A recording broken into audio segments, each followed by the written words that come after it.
దీపాల వెలుతుర్లో రోడ్లు ప్రశాంతంగా కనిపిస్తున్నాయి. కాని ఆకాశాన్ని తాకేలా ఉన్న ఆ 50 అంతస్తుల కార్పొరేట్ భవనంలో మాత్రం ఒక వ్యక్తి మెదడులో తుఫాను చెలరేగుతోంది. ఆదిత్య. ఆ నగరంలోనే అత్యంత వేగంగా ఎదుగుతున్న ఒక టెక్ కంపెనీకి యువ సీఈఓ. 35 ఏళ్ల వయసులో అతను సాధించిన విజయాలెక్కువే. కాని ఆ విజయాల వెనక నిద్రలేని రాత్రులు, ఎవరికీ కనిపించని ఒత్తిడి దాగే ఉన్నాయి. ఆ రోజు రాత్రి 12 గంటలకు జర్మన్ ఇన్వెస్టర్లతో అతనికి ఒక అత్యంత కీలకమైన మీటింగుంది. ఆ కాన్ఫరెన్స్ కాల్ సక్సెస్ అయితే అతని కంపెనీకి 500 కోట్ల రూపాయల ఫండింగ్ వస్తుంది. అతని కళ్ళు ఎర్రబడి ఉన్నాయి. చేతికున్న రోలెక్స్ వాచీవైపు పదే పదే చూసుకుంటున్నాడు. అదే భవనంలో, అదే 42వ అంతస్తులో నేల తుడుస్తూ తన షిఫ్ట్ ముగించుకునే పనిలో ఉన్నాడు సాంబయ్య. వయసు 60కి దగ్గర పడుతోంది. మాసిపోయిన యూనిఫాం, ముడతలు పడిన ముఖం, కాని కళ్లలో ఒక రకమైన ప్రశాంతత. తన పని పూర్తవ్వగానే పక్కనే ఉన్న చిన్న గుడ్డ సంచిలో తన భోజనం డబ్బా సర్దుకున్నాడు. ఆదిత్య తన క్యాబిన్ నుండి గబగబా బయటకొచ్చి లిఫ్ట్ బటన్ నొక్కాడు. గ్రౌండ్ ఫ్లోర్లోని బోర్డ్ రూంకి వెళ్ళాలి. లిఫ్ట్ తలుపులు తెరుచుకోగానే లోపలికి వెళ్లాడు. అతని వెనుకే నెమ్మదిగా నడుచుకుంటూ సాంబయ్య కూడా లిఫ్టులోకి ప్రవేశించి ఒక మూలన నిలబడ్డాడు. ఆదిత్య అసహనంగా సాంబయ్య వైపు చూసి ముఖం చిట్లించి గ్రౌండ్ ఫ్లోర్ బటన్ నొక్కాడు. కిందకు దిగుతోంది. 40, 35, 30, 32, 28దో అంతస్తుకు రాగానే ఒక్కసారిగా భారీ కుదుపు. ఖంగ్ మనే శబ్దంతో లిఫ్ట్ ఆగిపోయింది. లోపల లైట్లు ఆరిపోయి క్షణాల్లో ఎర్రటి ఎమర్జెన్సీ లైట్ మాత్రమే వెలగడం ప్రారంభించింది. ఏసీ ఆగిపోయింది. ఆదిత్యకు గుండె ఆగినంత పనైంది. వాట్ ద హెల్ అంటూ కోపంగా అరుస్తూ లిఫ్ట్ ప్యానెల్పై ఉన్న ఎమర్జెన్సీ బటన్లను పిచ్చిగా నొక్కడం మొదలుపెట్టాడు. ఇంటర్కామ్ తీసి హెలో హెలో అని అరిచాడు. అటువైపు నుండి ఎలాంటి సమాధానం లేదు. సెల్ఫోన్ తీసి చూసుకున్నాడు. సిగ్నల్ పూర్తిగా కట్టయిపోయింది. కాలింగ్ బార్స్లో నో సర్వీస్ అని చూపిస్తోంది. సమయం 11:40 అవుతోంది. మీటింగ్కి ఇంకా 20 నిమిషాలు మాత్రమే ఉంది. కాని సాంబయ్య మాత్రం ఎటువంటి కంగారు పడలేదు. కరెంటు పోయినట్టుంది సార్, పెద్ద బిల్డింగ్ కదా, జనరేటర్ ఆన్ అవ్వడానికి కాస్త టైం పడుతుందిలే, భయపడకండి అన్నాడు చాలా ప్రశాంతంగా. ఆదిత్య కోపంతో రగిలిపోయాడు. భయమా? నాకేం ప్రాణభయం లేదు, కానీ నా సమయం పోతోంది. నా జీవితంలో అత్యంత ముఖ్యమైన డీలిది. ఆ మీటింగ్కి నేను అటెండ్ అవ్వకపోతే 100 కోట్లు నష్టం. నీకు అర్థమవుతోందా అని అరిచాడు. సాంబయ్య ఏమీ మాట్లాడకుండా సైలెంట్గా తల ఊపాడు. 10 నిమిషాలు గడిచాయి. లిఫ్టులో ఏసీ లేకపోవడంతో ఉక్కపోత మొదలైంది. ఆదిత్య తన కోట్ విప్పేసి టై వదులుచేసుకున్నాడు. నుదుపిమీద చెమట పడుతోంది. అటూ ఇటూ పులిలా పచార్లు చేస్తున్నాడు. ఒకసారి తలుపును కాలుతో తన్నాడు. బ్లడీ మేనేజ్మెంట్, ఇంత పెద్ద బిల్డింగ్లో పవర్ బ్యాకప్ లేదా అని తిట్టుకుంటున్నాడు. సరిగ్గా అప్పుడే ఒక వింత శబ్దం వినిపించింది. ఆదిత్య తిరిగి చూశాడు.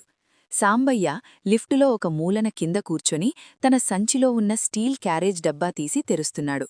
అందులో పచ్చటి పులిహోర ఉంది. ఇంకో డబ్బాలో కొద్దిగా పెరుగు పచ్చడి ఉంది. అతను నెమ్మదిగా చేతులు తుడుచుకుని మొదటి ముద్ద తినడానికి సిద్ధమయ్యాడు. ఆ దృశ్యం చూసి ఆదిత్య అహంకారం దెబ్బతింది.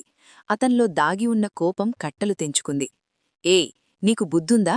అసలు సెన్సుందా? ఇక్కడ నా భవిష్యత్తు నాశనమైపోతుంటే, నేను టెన్షన్తో చచ్చిపోతుంటే నువ్విక్కడ కూర్చుని భోజనం చేస్తున్నావా?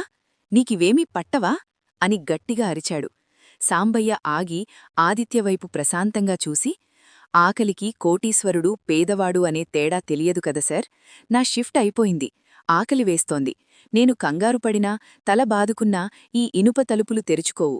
మనుషులు వచ్చి తీసేవరకు ఎదురుచూడటం తప్ప మనం చేయగలిగింది ఏమీ లేదు. అందుకే ఈ సమయాన్ని నా ఆకలి తీర్చుకోవడానికి వాడుకుంటున్నాను. మీరు కూడా కాస్త తింటారా సార్? పొద్దున్నుంచి మీ ముఖంలో అలసట కనిపిస్తోంది అన్నాడు అమాయకంగా. నీ దిక్కుమాలిన పులిహోర నాకొద్దు. నా స్థాయి ఏంటో తెలుసా? నువ్వు జీవితాంతం పనిచేసినా నేను ఒక్కరోజులో సంపాదించేదాంట్లో సగం కూడా సంపాదించలేవు. షటప్ అండ్ సిట్ దేర్ అన్నాడు ఆదిత్య ఈసడింపుగా. సాంబయ్య ఏమీ అనకుండా మౌనంగా తన భోజనం కొనసాగించాడు. సమయం 12:05. మీటింగ్ సమయం దాటిపోయింది. ఆదిత్యకు ప్రపంచం తలకిందులైనట్లు అనిపించింది. డీల్ క్యాన్సిల్ అయిపోయి ఉంటుంది. ఇన్వెస్టర్లు వెళ్ళిపోయి ఉంటారు. ఇన్నాళ్లు తాను పడిన కష్టం, తన కలలు అన్నీ ఈ 4 గోడల మధ్య ఆగిపోయాయి. ఆలోచనలు పెరిగే కొద్దీ అతన్లో ఆందోళన పెరగడం సాగింది. లిఫ్టులో గాలి ఆడటం లేదనిపించింది. గుండె వేగం విపరీతంగా పెరిగిపోయింది. అతనికి ఊపిరి తీసుకోవడం కష్టంగా మారింది. గొంతులో ఏదో అడ్డం పడినట్లు, గుండెను ఎవరో గట్టిగా పిండేస్తున్నట్లు అనిపించింది. అతను గట్టిగా శ్వాస పీల్చుకోవడానికి ప్రయత్నిస్తూ గోడను ఆనుకొని కింద పడిపోయాడు. అతని కళ్ళు తేలేశాయి. చేతులు వణుకుతున్నాయి. నాకు నాకు హార్టటాక్ వస్తోంది, నేను చనిపోతున్నాను అని అతికష్టంగా గొనిగాడు. అది చూసిన సాంబయ్య క్షణం కూడా ఆలోచించలేదు. తన చేతిలో ఉన్న అన్నం డబ్బాను పక్కన పడేశాడు. వెంటనే ఆదిత్య దగ్గరకు వచ్చాడు. తన మురికి చేతులతోనే ఆదిత్య భుజాలను గట్టిగా పట్టుకున్నాడు. సర్, ఆదిత్య సర్, నా వైపు చూడండి. మీకేమీ కాలేదు. ఇది గుండెపోటు కాదు. కేవలం భయం వల్ల మీ ఊపిరి తడబడుతోంది. నా కళ్లల్లోకి చూడండి సర్ అన్నాడు, గొంతులో ఒక తండ్రికి ఉండే అధికారం, ప్రేమ కలగలిపి. ఆదిత్య భయంతో సాంబయ్య వైపు చూశాడు. నాకు గాలి ఆడటం లేదు అంటూ రొప్పుతున్నాడు. సాంబయ్య ఆదిత్య చేతిని తన గుండెల మీద పెట్టుకున్నాడు. సర్, డీల్ పోయింది, డబ్బులు పోయాయి అన్న ఆలోచనలు పక్కన పెట్టండి. ఇప్పుడు మీకు కావలసింది కోట్లు కాదు, ఒక్క గుక్కడు గాలి. నాతో పాటు శ్వాస తీసుకోండి. పీల్చండి, వదలండి, పీల్చండి అని రిథమిగ్గా చెప్పడం ప్రారంభించాడు.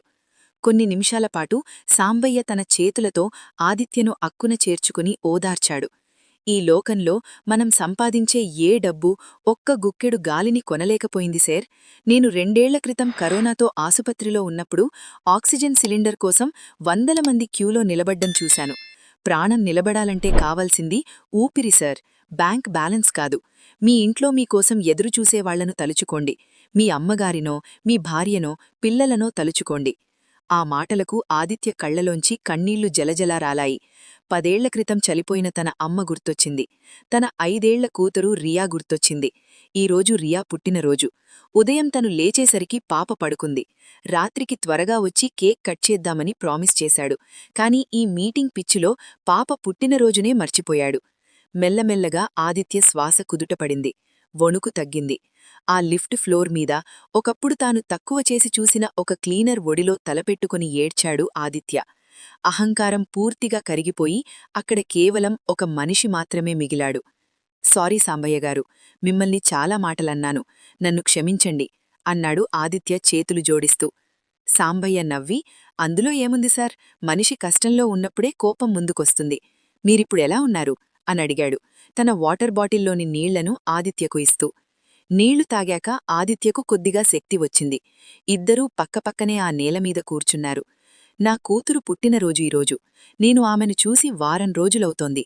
సాంబయ్యగారు, ఒకే ఇంట్లో ఉంటూ కూడా నా పిల్లలకు నేను సమయం ఇవ్వలేకపోతున్నాను. ఎవరికోసం సంపాదిస్తున్నానిదంతా అని ఆవేదనగా అడిగాడు.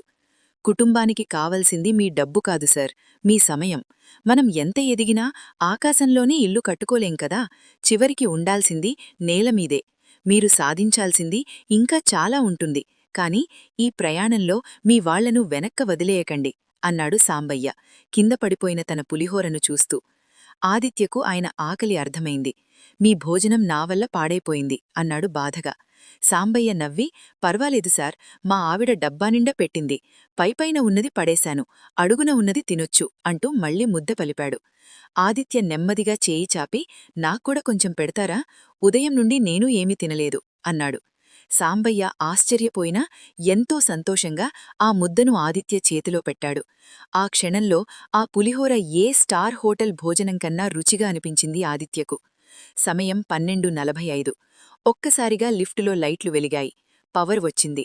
ఆగిపోయిన లిఫ్ట్ కిందకు కదలడం ప్రారంభించింది. 2 నిమిషాల్లో గ్రౌండ్ ఫ్లోర్కు చేరుకుంది.